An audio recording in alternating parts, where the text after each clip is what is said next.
Trader et futur trader, bonjour, et ici c'est Thomas. Donc j'espère que vous allez bien, j'espère que vous avez passé de bonnes vacances. Alors certains, j'imagine, sont rentrés depuis plusieurs semaines, donc du coup les vacances sont bien derrière vous. Pour d'autres, ils ont eu de la chance de partir au mois d'août, donc les vacances sont beaucoup plus proches. Bon, malheureusement pour tout le monde, c'est la reprise. Finalement c'est la reprise, c'est aussi bien parce que vous avez aussi de la chance de pouvoir me retrouver sur YouTube et sur Facebook. Bon, j'étais quand même présent hein, sur les marchés plus ou moins. Voilà, j'ai préféré aussi prendre un peu de distance par rapport à YouTube, Facebook, etc. Donc je mettais beaucoup moins de commentaires, beaucoup moins de vidéos. Ça fait aussi du bien de prendre une petite pause par rapport à ça. Donc voilà, j'espère que vous avez bien rechargé vos batteries. Dans cette vidéo, on va faire des analyses techniques pour du swing trading. Donc le swing trading, c'est vraiment acheter une action sur plusieurs jours, voire maximum plusieurs semaines, pour gagner de l'argent, bien sûr. On est sur les marchés, c'est clairement si c'est pour gagner de l'argent.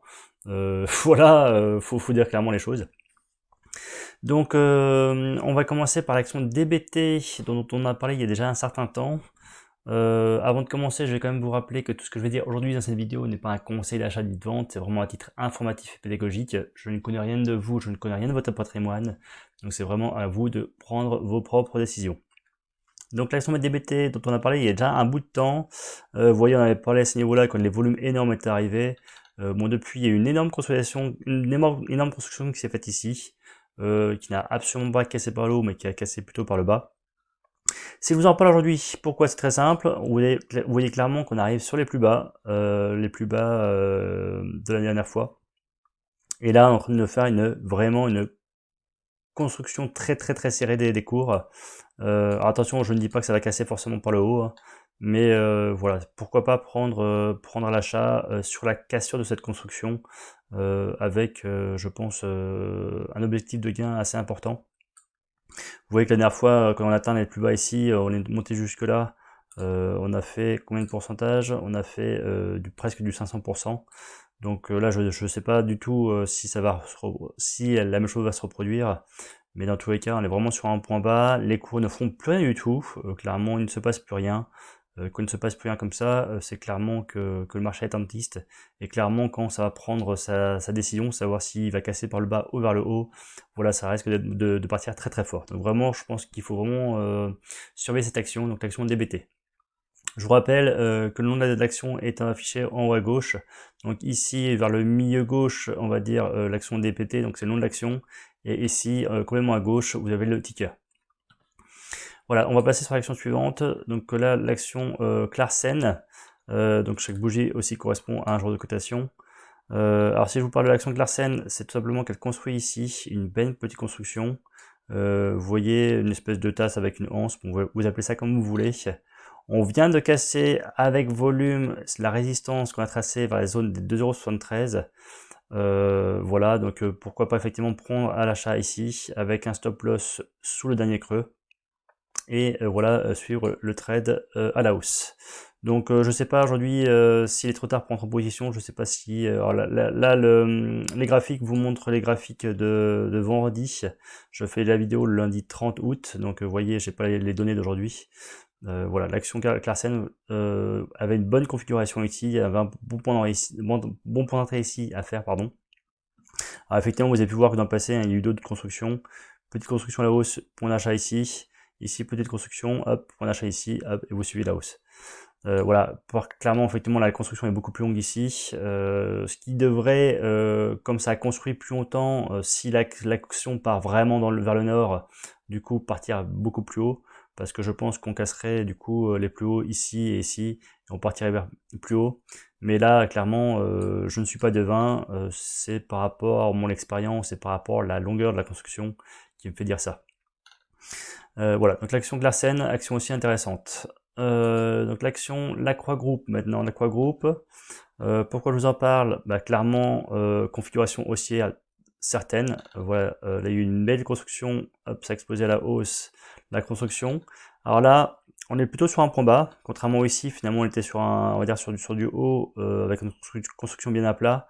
Là, finalement, on a fait un creux, on a fait une construction sur un creux, et on vient de casser finalement cette micro-construction qui est ici, en l'espace de tasse avec anse.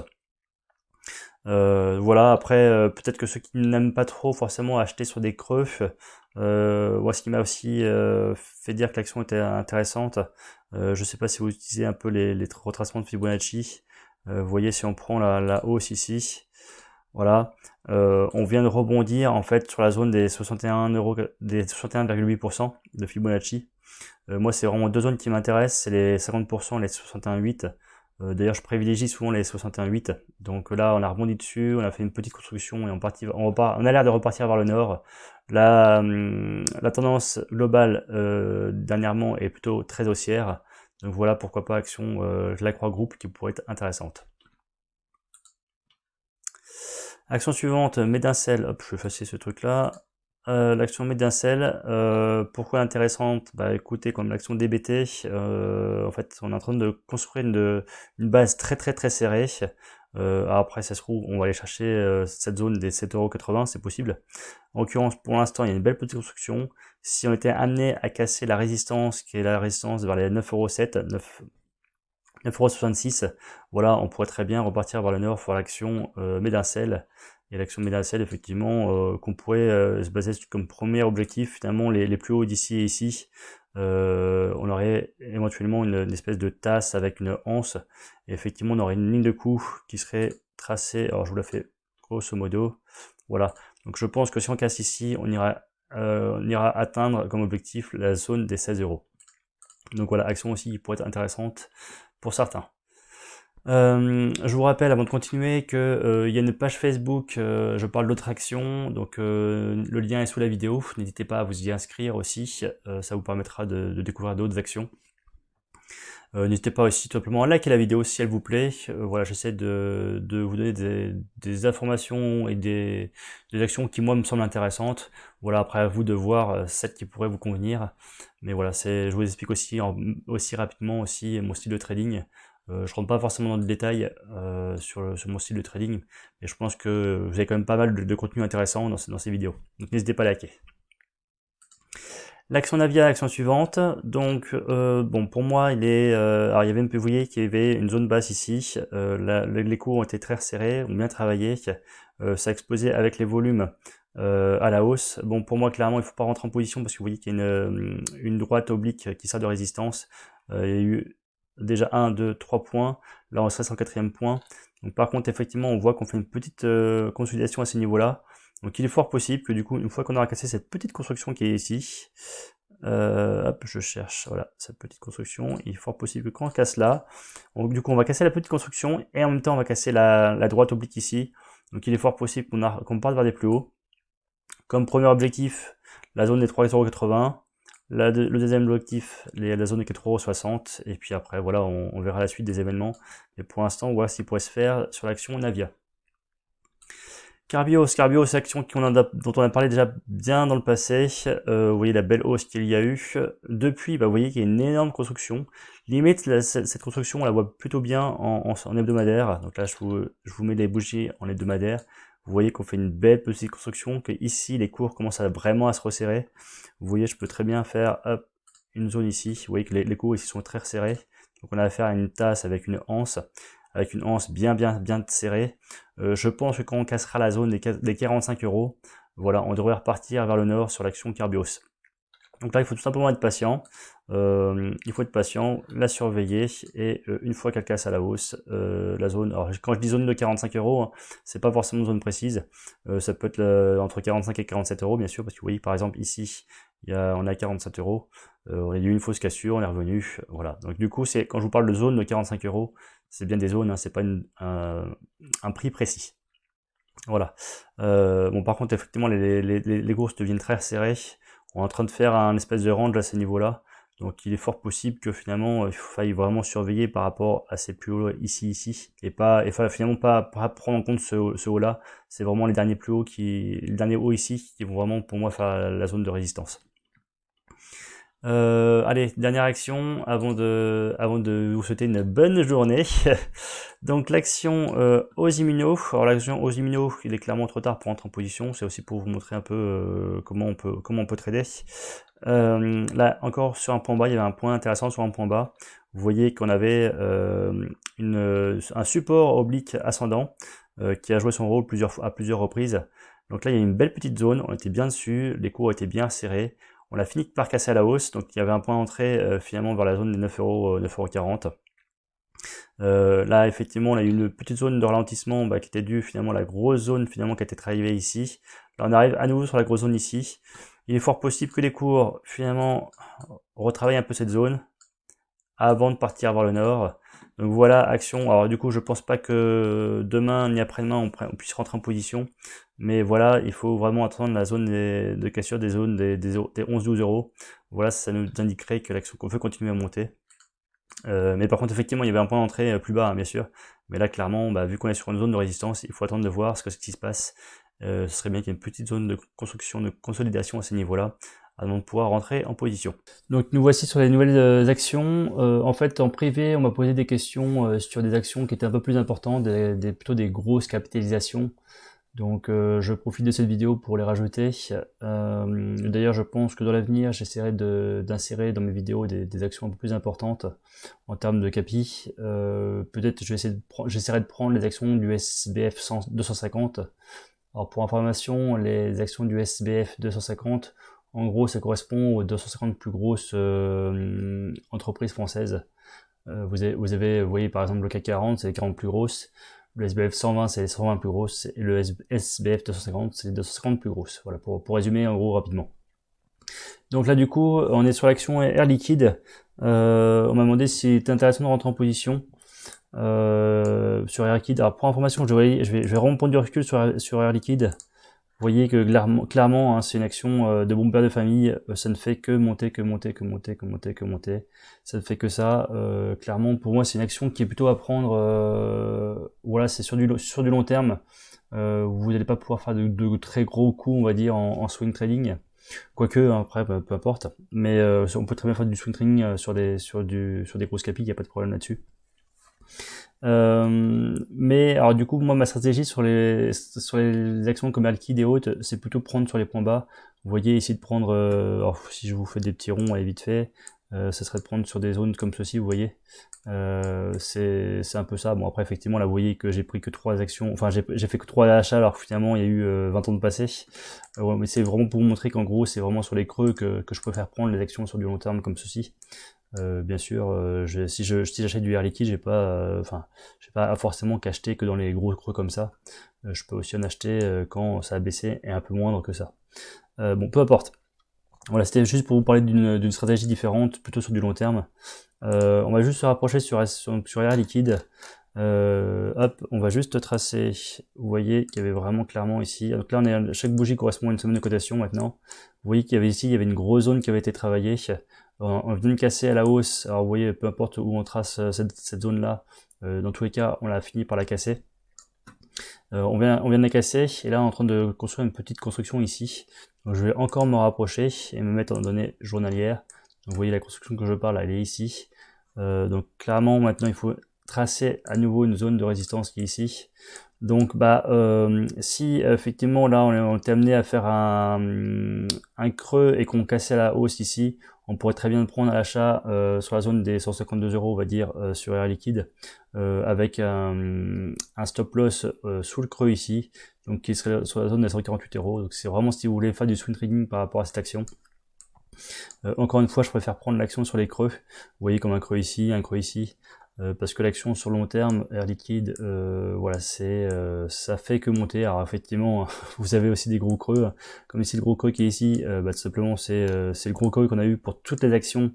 En l'occurrence, là, ça correspond au mois de février-mars avec la Covid qui avait très très fortement impacté les marchés, mais c'était vraiment toutes les actions mondiales. Donc voilà ce que j'avais à dire sur Air Liquide. Donc effectivement une belle petite construction, un bon d'achat éventuel ici, et puis suivre la tendance. Par contre, je voulais quand même vous faire un petit parallèle quand même avec ce qu'on pouvait voir sur le CAC tout simplement, parce qu'il est quand même intéressant de voir un peu où en sont les indices tout simplement. Les indices, alors vous voyez, hop, on va juste aussi prendre du recul. Donc là, chaque bougie correspond à un mois de cotation. Vous voyez clairement qu'en fait, on est sur les plus hauts historiques sur le CAC 40. Et vous voyez qu'on a une superbe hausse depuis, depuis la grosse, le gros coup d'air qu'on a eu finalement avec le février-mars 2020 à cause de la Covid. Depuis, on a fait une progression de, je sais plus, 60%, 70% sur l'indice CAC 40. On arrive sur les plus hauts. Voilà, il est fort possible quand même que les actions commencent à souffler un peu. Si on refait le parallèle avec Air Liquide, ici, vous voyez que clairement, effectivement, on est vraiment sur un point haut, plus haut de tous les temps. Donc peut-être qu'il faudrait attendre que ça consolide un peu, mais effectivement, voilà. Si on se base par rapport à l'analyse technique et du coup vraiment au swing trading, effectivement, il y a un bon point d'entrée à la cassure de cette résistance-là.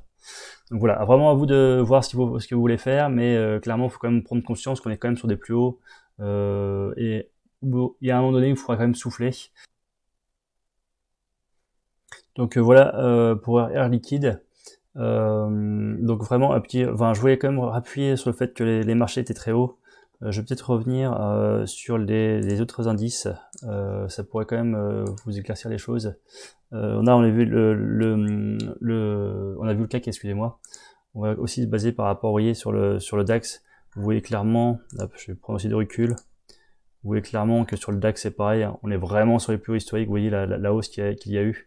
Alors pour information, le DAX et le CAC 40 ne sont pas calculés de la même façon.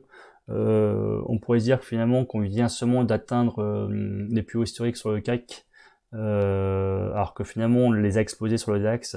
Alors c'est pas vraiment tout à fait le cas. En fait le DAX, il est calculé avec les dividendes réinvestis, donc du coup c'est avec les dividendes qu'on a ici. Par contre le CAC il est affiché sans les dividendes réinvestis, donc clairement si on affichait le CAC avec les dividendes réinvestis, on serait beaucoup plus haut et on serait sur un graphique qui ressemblerait à celui qu'on voit sur le DAX. Donc voilà, c'est deux indicateurs qu'on ne peut pas vraiment comparer. Ça il faut le savoir, il y a peu de personnes je pense qui le savent. Donc dans tous les cas, tous les indices sont très très très hauts et clairement sur leur plus haut historique. Si je vous mets le SP500, un des indices américains, vous allez voir clairement aussi, voilà, on a un donné mensuel, donc chaque bougie correspond à un mois. Vous voyez clairement qu'on est sur des plus hauts historiques, ça fait que monter et il faut clairement pour moi que ça souffle. Alors après, effectivement, peut-être qu'on aura encore plusieurs mois de hausse. Voilà, personne ne connaît l'avenir.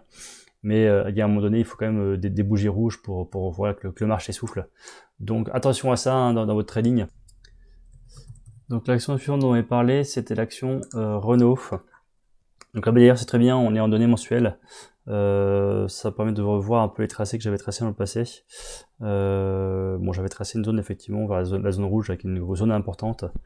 Donc là, clairement, on peut voir que la dernière fois qu'on avait titillé cette zone-là, on avait fait une tasse avec une anse ou un double creux, vous appelez ça comme vous voulez, et qu'une fois qu'on avait cassé cette zone, on était parti vers le nord. Donc là, il est possible que du coup, on retravaille vers cette zone-là, et clairement, quand on aura travaillé cette zone-là, on verra si l'action part vers le nord ou vers le sud. Donc là, je vais juste un peu me rapprocher, mettre en données mensuelles. Donc en fait, on voyait qu'on avait un canal descendant, bon, qui a été cassé par le bas, mais du coup, il y a une zone de support qui a bien joué son rôle. Et depuis, on est en train de rebondir à la hausse. Bon, après, on n'est pas encore sauvé d'affaires. Clairement, il faut vraiment, pour moi, qu'on casse à nouveau là, finalement cette zone haute, la zone des 40 euros, pour repartir vers un marché haussier. Alors, attention quand même, hein, il y a dans le passé une zone un peu haute qui est ici qui pourrait faire barrage. Mais bon, clairement, pour moi, voilà, si on pouvait faire une petite construction comme ceci, voilà, hop, après je sais pas trop comment, et qu'elle casse, vous voyez, sur quelque chose comme ceci, voilà, et qu'on finit par la casser à la hausse, voilà, ça nous permettrait clairement de dire qu'on est reparti sur un marché haussier sur l'action Renault. En plus, clairement, là, on voit très bien qu'il y a beaucoup de demandes de voitures neuves dans le monde entier. On sait qu'il manque pas mal de matériaux pour la construction des voitures. Bon, en espérant que ceci soit un problème un peu temporaire. Mais bon, c'est pas un problème qui touche Renault, hein, ça touche vraiment tous les constructeurs automobiles. Donc l'action, voilà, si on pouvait casser cette zone des 40 euros, on va dire, voilà, l'action Renault pourrait partir vers des plus hauts. Alors si vous voulez vous rapprocher un peu en année journalière, bon moi clairement on peut peut-être se dire, voilà, si ça rebondit un petit peu là, si ça remonte un petit peu, qu'on assure en plus bas, et voilà, ceux qui aiment bien les plus bas pourraient éventuellement chercher à acheter ici pour revendre par ici. Bon, pour moi, clairement, sur l'action Renault, encore une fois, il vaut mieux attendre une construction plus large et rentrer en position ensuite. Là, clairement, si vous rentrez vers la zone des 32 euros pour avoir un gain vers les 39 euros, finalement, il n'y a pas vraiment de zone bien claire ici. C'est pas forcément très intéressant de rentrer en position. Je pense qu'il vaut mieux attendre quelque chose de plus sûr, même si on prend plus haut. Voilà. Bon, j'espère que je ne vous ai pas perdu, j'ai pas été super clair je trouve sur la suite de la vidéo. Ce n'est pas grave, si vous avez des questions n'hésitez pas. Je vous souhaite de très bons trades et à très bientôt. Allez, ciao.